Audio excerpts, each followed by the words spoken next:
एकदमै घट्यो। मैले सुने केही मूर्धन्य व्यक्तिहरूको अर्को कुरा, यो 20 खर्ब खर्च गरेर 7% आर्थिक वृद्धि हुन्छ। त्यो भ्रमबाट पनि हामी देशलाई निकाल्न चाहन्छौँ।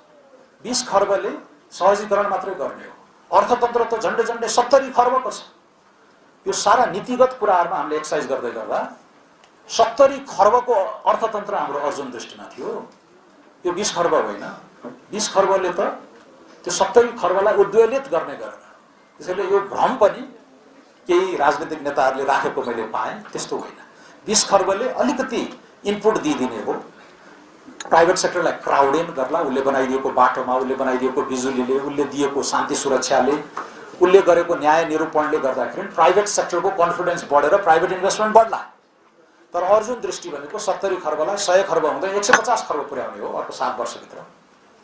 र त्यसको लागि सरकारले गरेको लगानी त्यो ठुलो बृहत आर्थिक विस्तारको सहायक बनोस् भन्ने मात्रै हो। राज्य आफैले गर्ने मोडल त हामीले बोकेका छैनौँ। स्ट्रङ स्टेट हुनुपर्छ, रेगुलेटरी स्टेट हुनुपर्छ, कन्ट्र्याक्ट इन्फोर्स गर्नुपर्छ।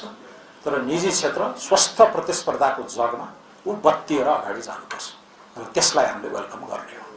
यो मोडलका हिसाबले चाहिँ हामी अगाडि छौँ। अब अरू केही आयो भने पछि म कुराहरू राखौँला। अब के प्रश्नोत्तरतिर जाउँ?